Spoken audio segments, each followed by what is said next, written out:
So I want to talk to you today about the St. Peter's Churchyard. Much of the tour is adapted from my part in the history of the church, St. Peter's Church Faith in Action, from 2011, and especially Dave Stevens' chapter that he wrote about the churchyard, and also the audio tour of the church, of the yard, which I wrote. So in our visit to this National Historic Landmark churchyard, we'll see how the churchyard is an urban oasis and a resting place for the living and the dead. We'll look at the yard and how it was started and evolved, and look some of the trees that are growing there today. And then a look at the people buried there in the past, whose stories present much of the history of our nation and our city in microcosm. So a quick refresher from the last talk I did in August. You'll remember that the church was founded in 1758 as part of Christ Church, mainly for members there who were building houses in Society Hill and wanted a church in their own neighborhood. And as you can see from this deed from the sons of William Penn, Thomas and Richard Penn, they gave the land in 1757. Work started in 1758 and was opened in 1761. And you see the image here of the church as it looked when it was first built, with no spire, but the cupola with two bells in it, which are now actually at Christ Church, having sort of moved around a lot over the centuries. And on the east front of the church, that you see up here in the upper right, there is where some of the founders are buried. And over here on the left, the stone for William Bingham, and the Bingham family plot in front of the stone over on the south side of the east front. The French carver named Martin is very hard to pronounce, Jugies, came to Philadelphia and was quickly established himself as probably the best cabinet maker, furniture maker, and carver in Philadelphia. And he did all of the woodwork on the interior of the church, including the wonderful flame of the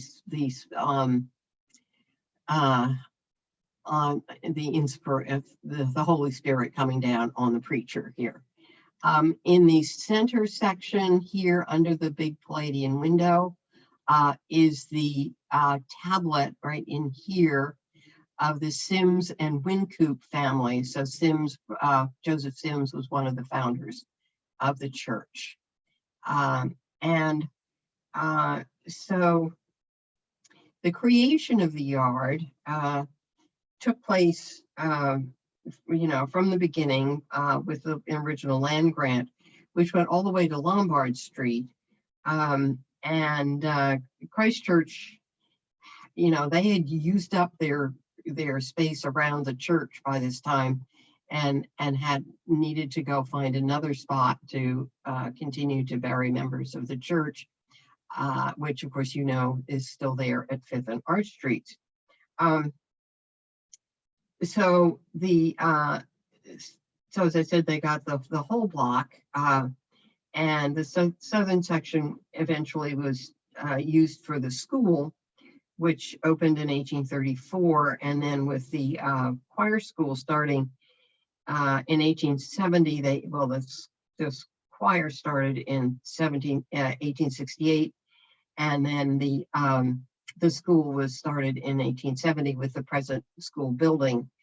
And then there was a public school at the southeast corner, which came in later, so where the parking lot is. And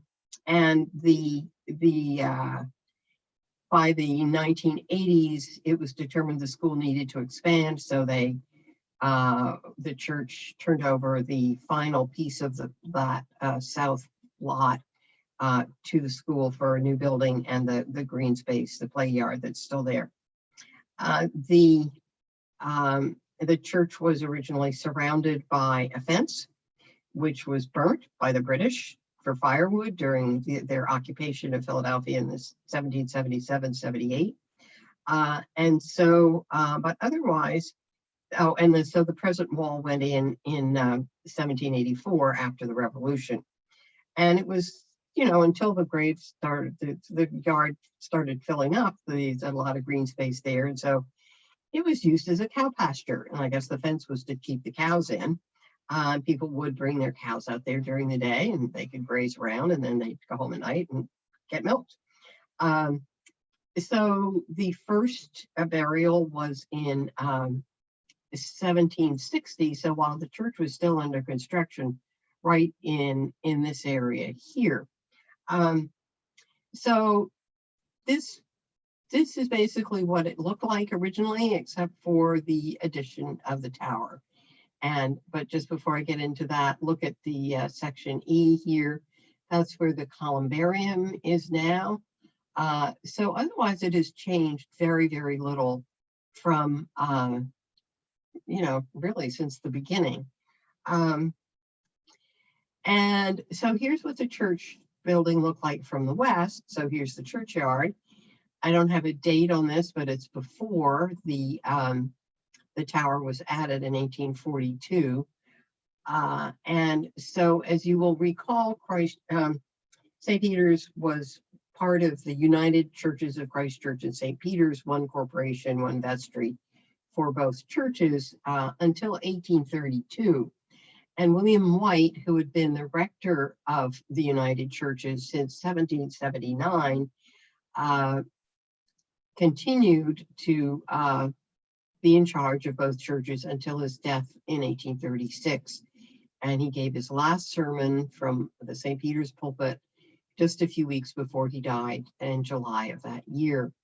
And so by then, by 1832, it was clear that both churches wanted to be separate. They had enough for one to take care of, to take care of two buildings was not so great. So to be able to do just one building was very appealing to both congregations, especially having two separate vestries. So William Strickland was hired to design a new tower. I read in the vestry minutes that there was much discussion about having a tower, that it would be a good thing to have on our city skyline, that Christ Church was the only tower. And so it was determined to do it. And the Strickland Tower and then the spire and the cross on top total 15 more feet than the Christ Church Tower. So I like to tell tourists when they come to the church that this was our Declaration of Independence. So here's some views of the church and the churchyard over the years. I don't have dates on these much, but you get an idea that it's been looking like that for a long time. Here's a view from about 1870, so the same view as the earlier one, but now seeing the tower and spire. And I don't know how many of you ladies ever read the book The Hannah when you were girls, but this is a little drawing from it by Marguerite D'Angeli. And Hannah is a little Quaker girl who's very jealous of her friend Cecily, who goes to St. Peter's, and she can wear flowers in her bonnet. And so it was a wonderful, wonderful, wonderful story about the importance of a Quaker bonnet. And here's a couple more photographs. And you can see how little it really has changed. And the only additions have been to the north side of the church, where we put the columbarium in the foreground here, as you can see, with the flowering crabapple and dogwood beyond. And then the cenotaph that was installed about 10 years ago, right? For People who prefer not to have a grave want to go directly into the ground, their ashes, or for people whose we know are buried in the church, but we have not been able to determine where they were buried. And I should add that plan I showed you a minute ago from the 1870s was an absolute godsend to us. And this called from a book called The Inscriptions in St. Peter's Churchyard. So every epitaph, every grave is listed in there from up to the 1870s, and we've kept good records ever since. So we have a pretty good idea of who's buried here, but many stones are missing. So just to look at some of the trees, we have an extraordinary collection of trees. We really could be an arboretum if we wanted to. And the Churchyard Committee does so much to look after the trees with professional help and keep the yard clean all year round. So we're really fortunate to have this greenery right here in the middle of the city. Here's the cedar of Lebanon over near the school building, and the ginkgo in the center, all rare and interesting trees. Now, I want to turn now to look at the people who were buried here. The Historic St. Peter's Preservation Corporation and which is now in dormancy, and the History Committee, which is running things now, have added to the yard an audio tour, which allows people to look and learn while they walk around. And more recently, we've had flags with markers of people who were involved in the American Revolution, which have been donated by the Society of the Sons of the American Revolution. So we've been able to bring the churchyard to more people to understand our history. So now I want to look at people who have displayed courage in military and other ways in the early days of the nation. Due to their faith and the courage of their convictions, they've made important gifts to the country. And then some who made contributions to the church and the community and the country later on. And I want to start with George Crowan, and I bet most of you have.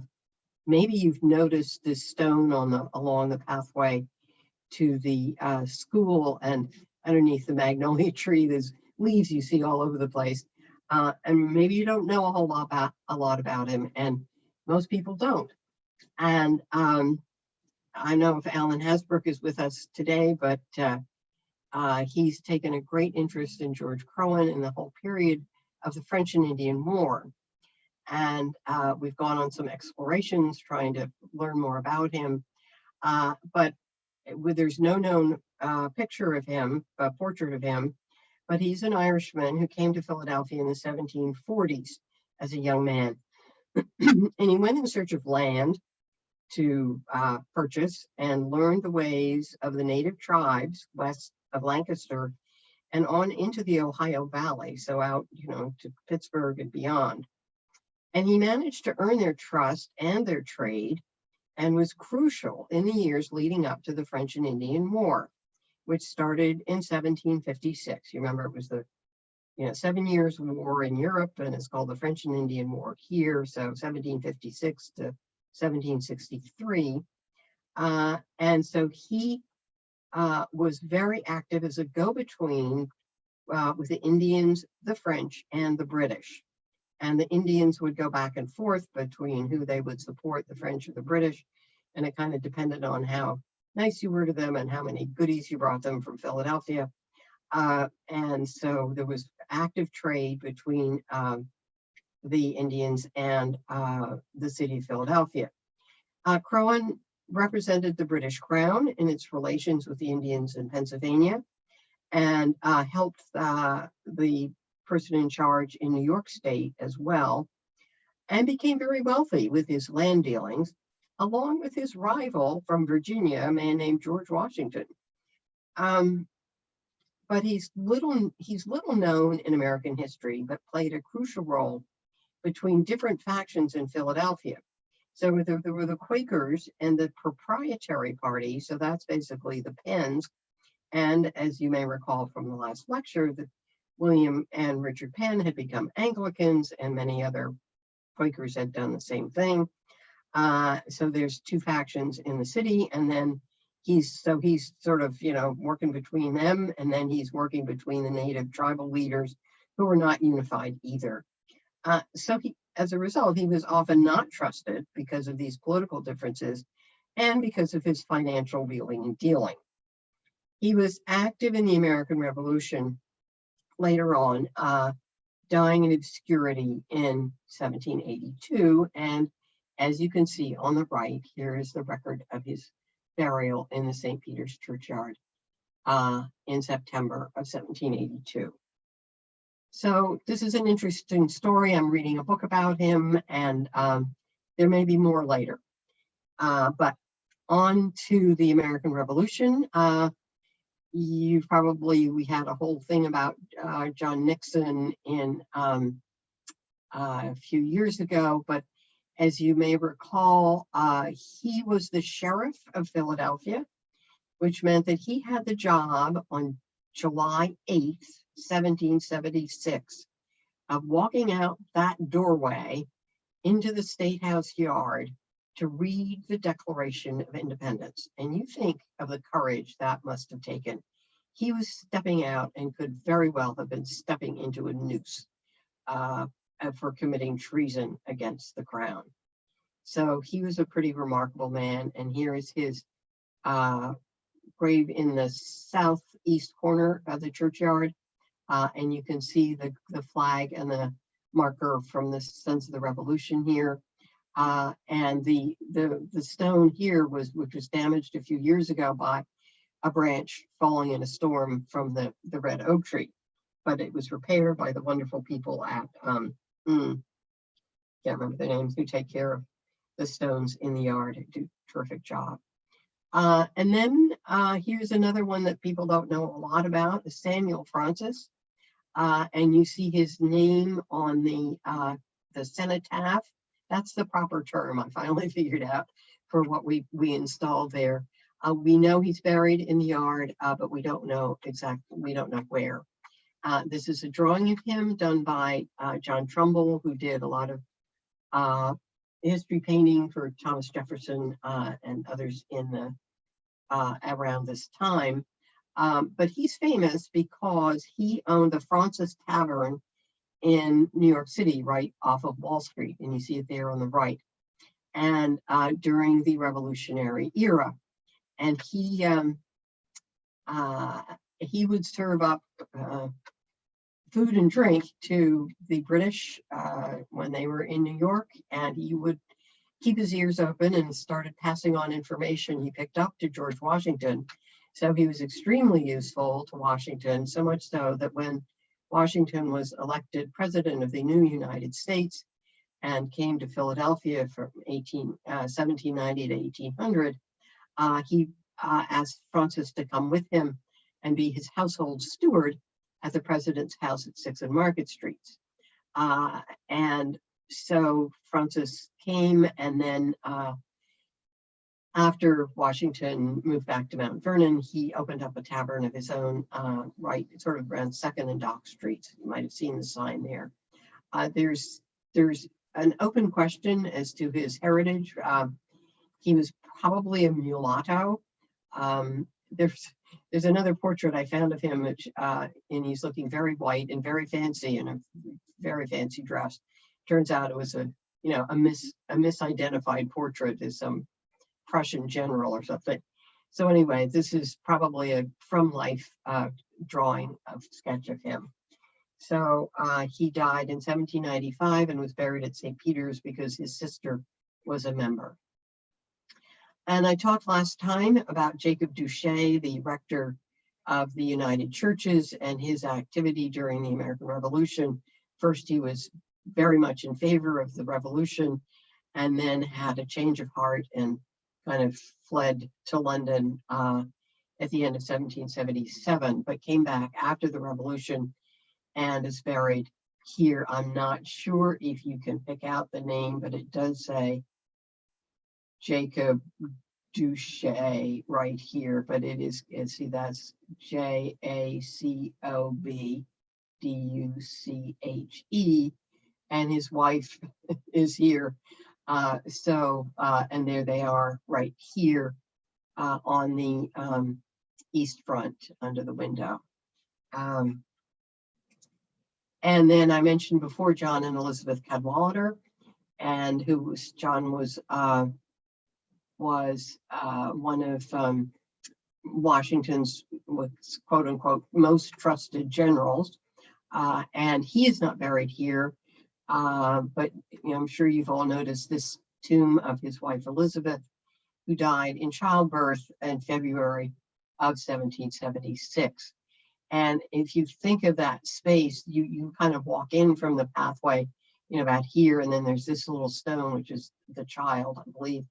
And then there's space in front of which was probably meant to be John Cadwallader's grave, but he died in the family estate in Maryland and was buried there. So that's Cadwallader. And another person in this era is Eliza Lucas Pinckney, who actually lived in South Carolina near Charleston, where she had a huge plantation, and she learned from her African enslaved people that how to grow indigo and how to turn it into a dye.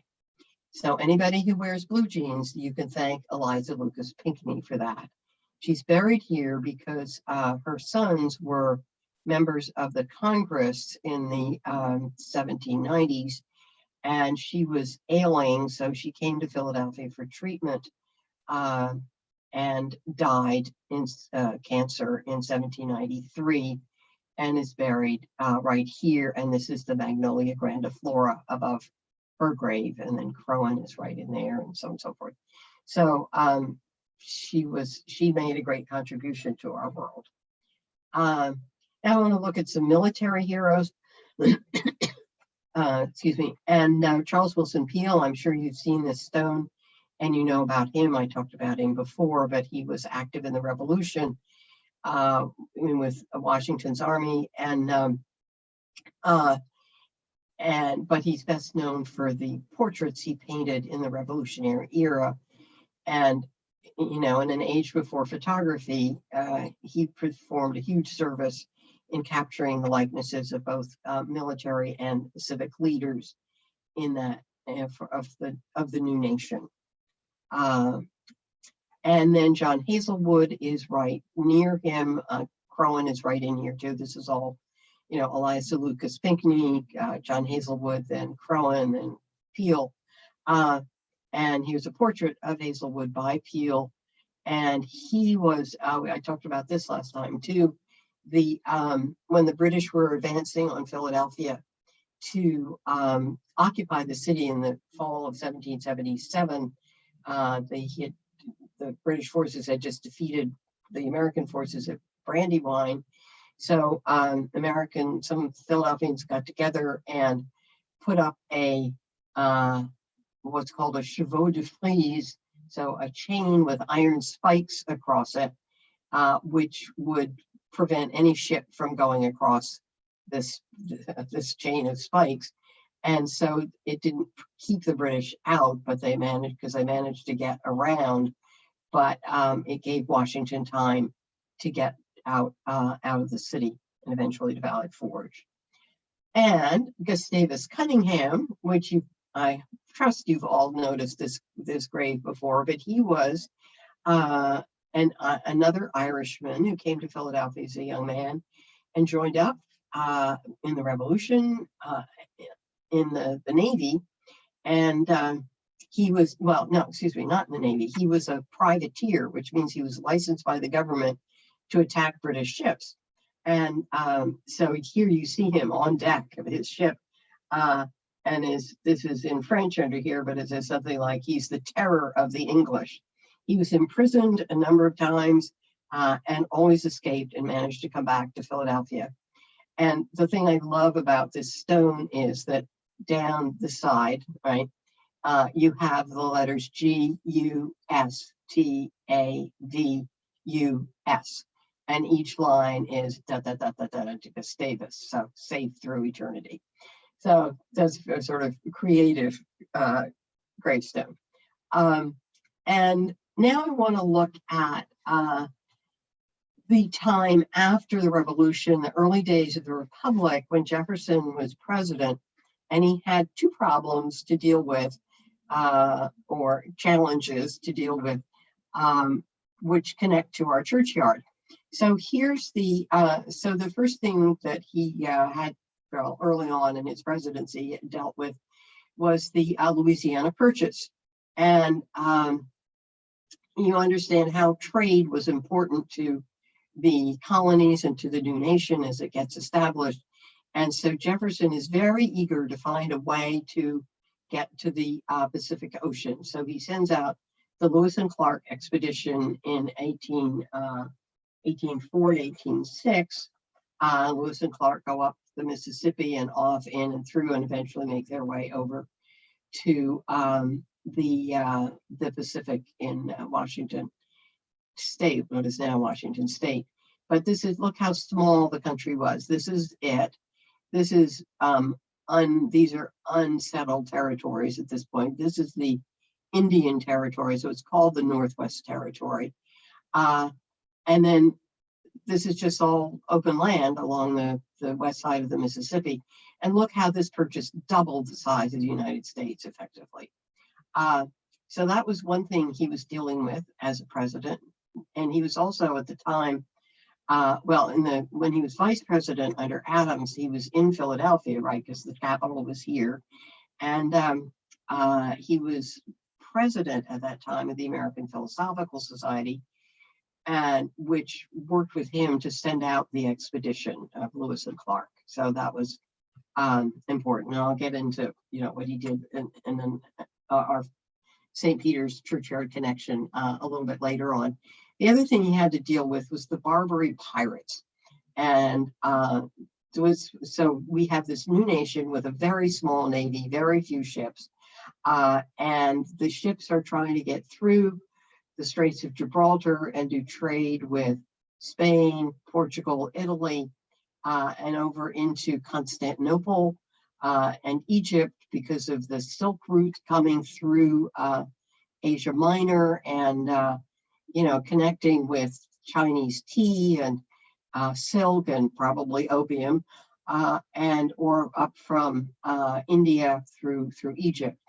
And these are called the Barbary states. So this is the Barbary coast, and they're all these pashas or beys or whatever they were called that saw these ships coming through, and they're capturing them and capturing the ships and the crews and imprisoning the crews and asking for ransom for them. And so this was a real hustle they had going on. And so Jefferson had to deal with this, and he had very few ships. And so one of the things he took on when he became president was, how are we going to deal with this? We have to go to war with them because they're not going to play fair. So he did. And Stephen Decatur, Philadelphia boy, grew up at 2nd and South Streets, born in 1779.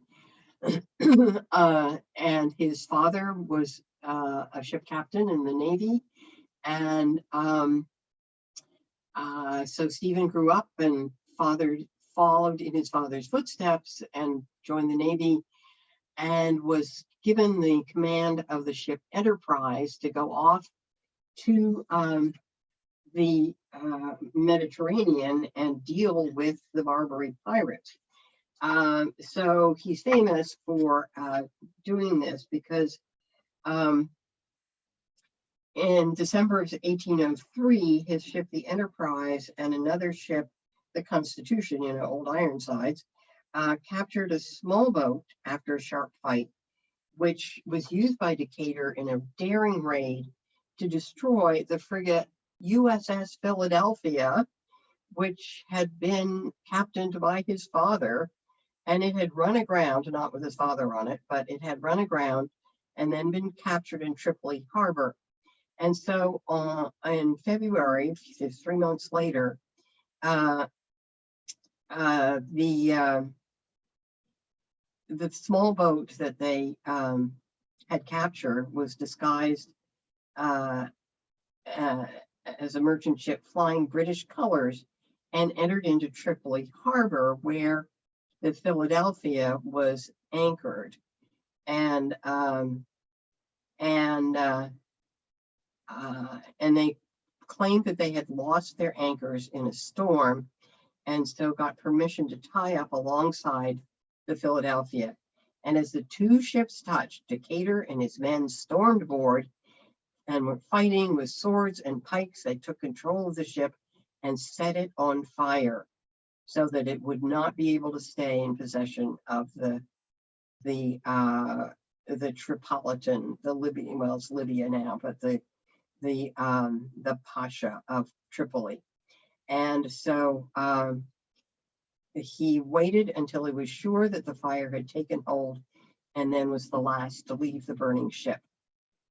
So Decatur, came back, a great hero. It's basically resolved, and the whole thing was eventually settled in the ensuing years. But this was a great feat that he had accomplished. So he comes back, a great hero, and rises up in the Navy and moved and lived in Washington. And so but alas, he was killed in a duel in 1820 at age 41, fighting with a jealous colleague. And he was buried in Washington, where he lived in the house by the White House, designed by Benjamin Henry Latrobe, who had been in Philadelphia before, an architect in Philadelphia before he went to Washington. And the Decatur house is still there. And in fact, we were supposed to have a commemorative 200th anniversary event in March of 2020, but guess what? It never happened. But here's his grave. Here's first the grave of his father, which is right by the pillar and eagle that mark his grave. This was his remains were moved here in 1846 to be in the family plot. And then the remains of his wife, Susan Wheeler Decatur, were moved here in 1988. And then for the 250th anniversary, we had the Decatur eagle from on top restored and replaced for that event.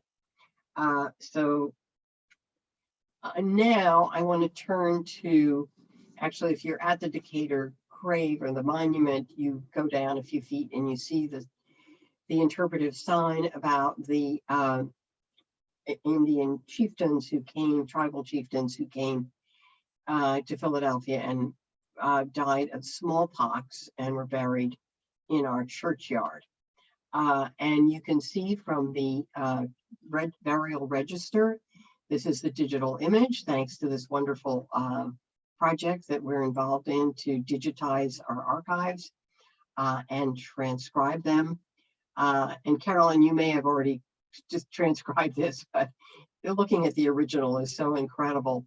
And I'm not going to read all of these off to you, but this is a chief of the Potawatomis, and this is a Pinkashaw, and this is Wabash, and something, this is Vietnamese, this is all probably, phonetically written, because who knew how to spell these names?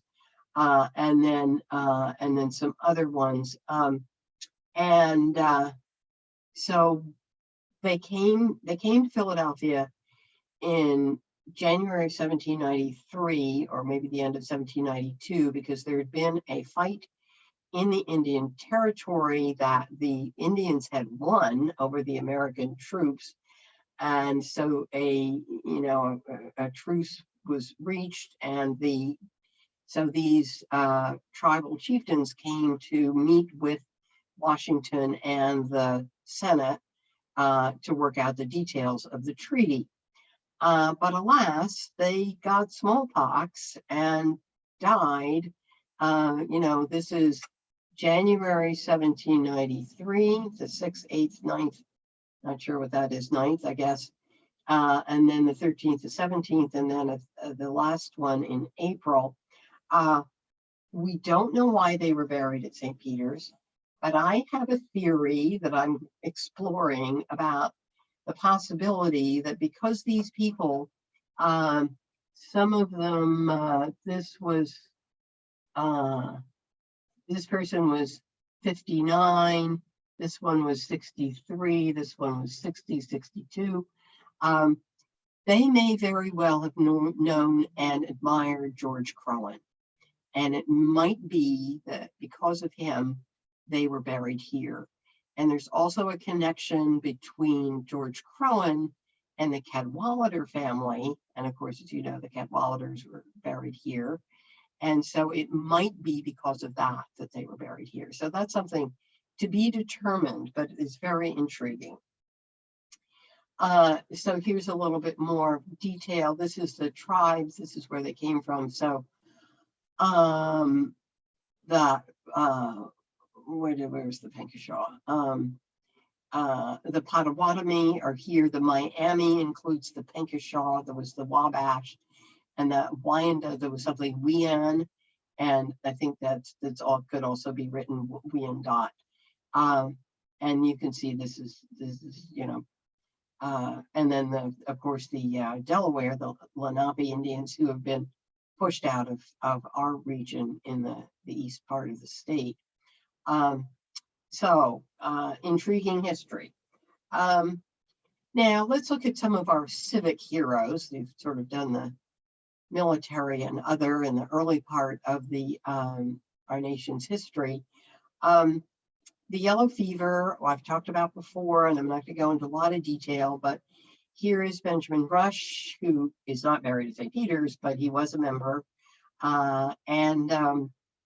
He was like the top doc in Philadelphia and tried to deal with the horrors of the yellow fever epidemic in the city. And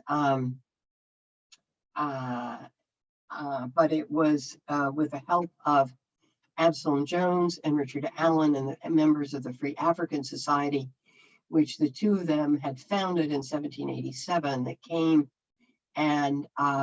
to the rescue, helping with the sick and carrying out the dying and the dead, and bringing them to graveyards.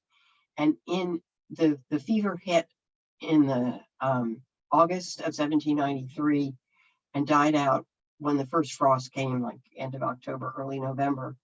And during that time, 143 people were buried in St. Peter's Churchyard, which is just staggering to think of. And I'm not sure if anybody's ever done any research to figure out where they are, because who knows if they were, well, you'll look closer at the burial register, but it is was an we think we got trouble now. This is unbelievable what they went through.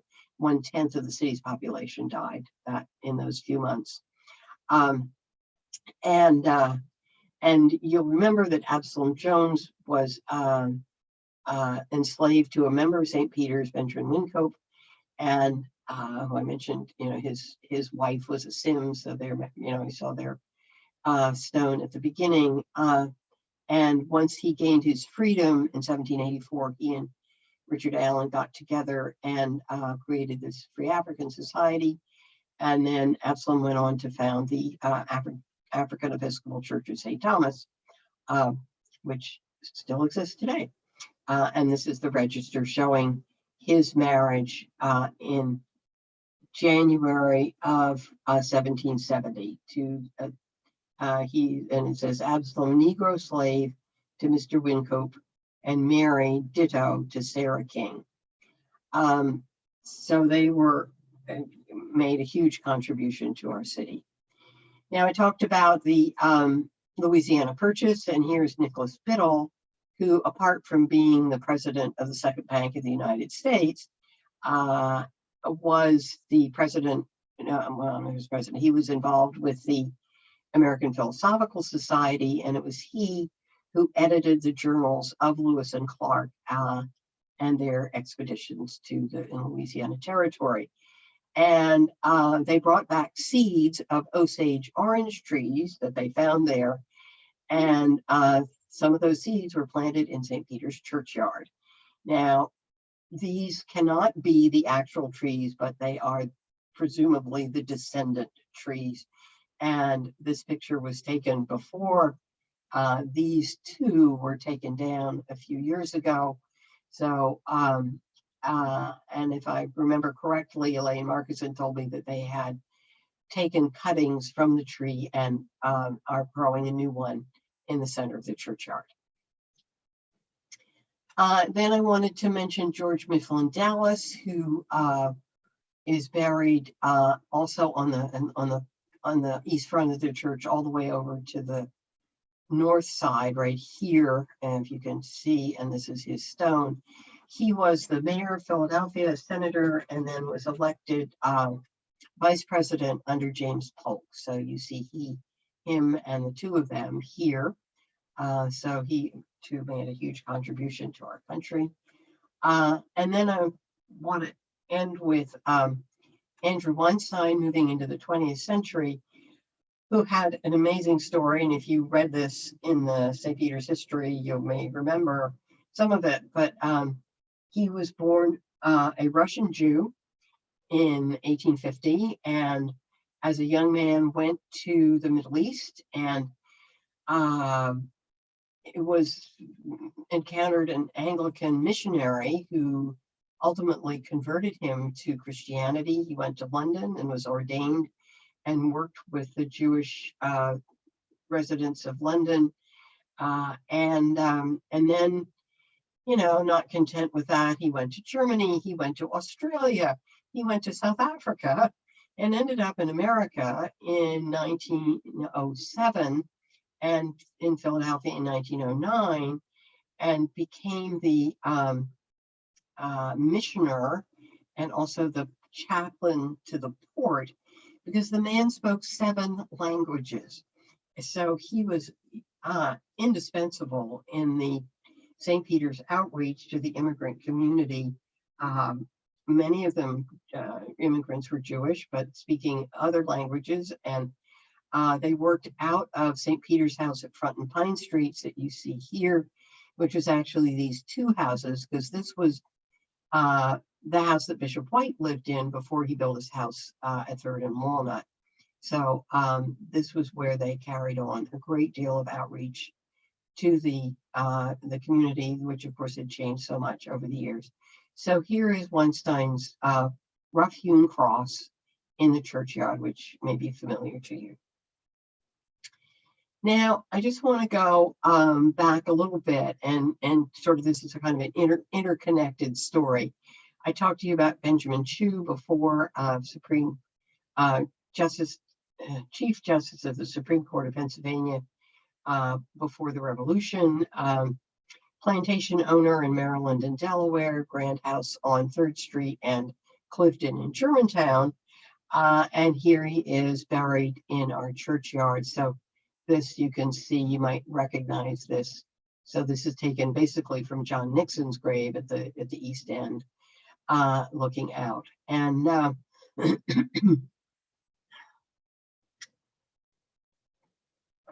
excuse me, quick drink. So Benjamin Chew's grandson was Benjamin Chew Wilcox, and it was he who gave the bells to be hung in the new tower designed by William Strickland. And I should have put a great big red heart around the bell to say, yes, we love these bells and they really need our help. So a gentle nudge that anybody who hasn't already contributed to the securing of these bells so they don't crash down to the bottom of the world, that help is needed. So anyway, Wilcox gave the bells, and of course, you remember they came from the Whitechapel Foundry, where the Liberty Bell came from. And that was in 1842. He died in 1845. And this is his monument. And I'm sure you've all noticed this before, but just in case anybody who's not familiar, this is his monument, which represents the tower and, of course, the spire.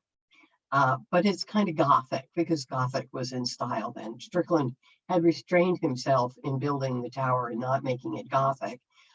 So I think he did design, well, excuse me, I really think he designed this this monument, but I haven't been able to pin it down. But even though he wasn't in Philadelphia in 1845, he moved to Nashville. He could easily have designed it and sent the designs to a stone cutter. So anyway, I'm intrigued by that possibility, but look at it. It's so wonderful to see that.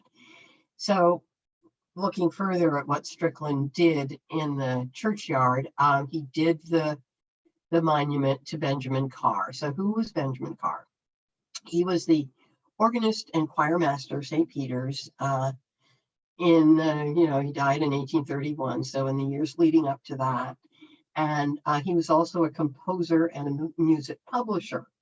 And so, and he started the Musical Fund Society, which still exists, and in fact, gave us some money to restore his stone some years ago. And he wrote this piece, a historical naval sonata for the pianoforte called The Siege of Tripoli. So here's probably, Stephen Cater's ship approaching Tripoli. So I have this fantasy that he plays it every night for Stephen Decatur, and while they're there in the churchyard together. So let's have a look at the monument itself. This here, you see it, and you're all familiar with that. And it's very rare and unusual, and people sort of say, what's that supposed to be? Well, here's my theory. The Strickland, who we know did do this monument, also at the time Carr died in 31, was designing the Merchants Exchange at 3rd and Walnut Street.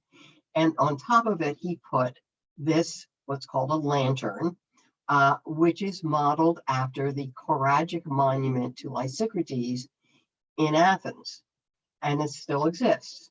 And so I have this thing that, okay, so the lower part of this that Strickland put it, well, the middle part, put here, and then on top, I need to explain who Lysicrates was, sorry. Lysicrates was the choir master in Athens, whose it was like big choirs all over the city, and they had a competition every year. And one year his choir won it, and so the monument was built to him. So choir master Benjamin Carr, choir master Lysicrates. And so here is the bottom of the monument. And then when it was built in ancient Greece, on top was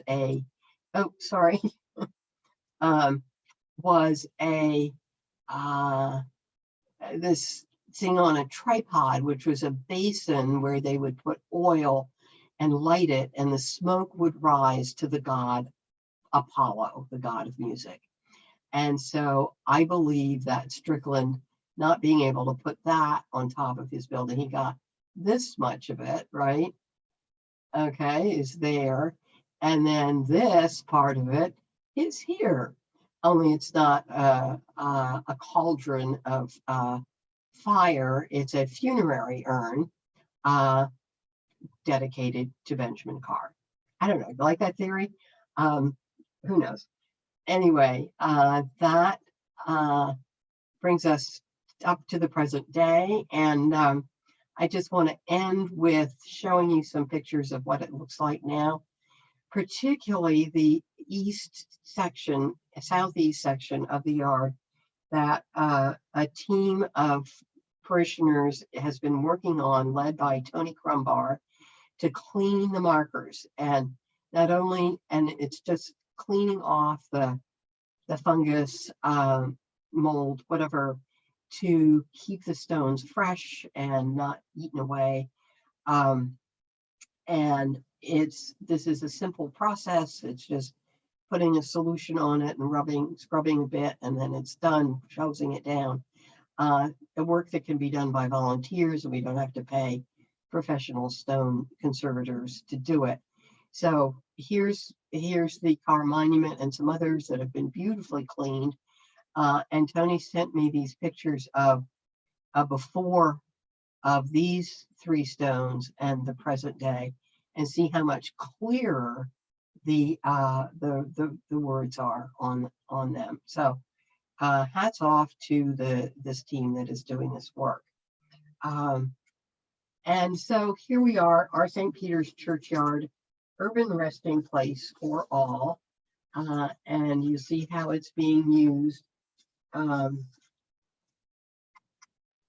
for the living and the dead.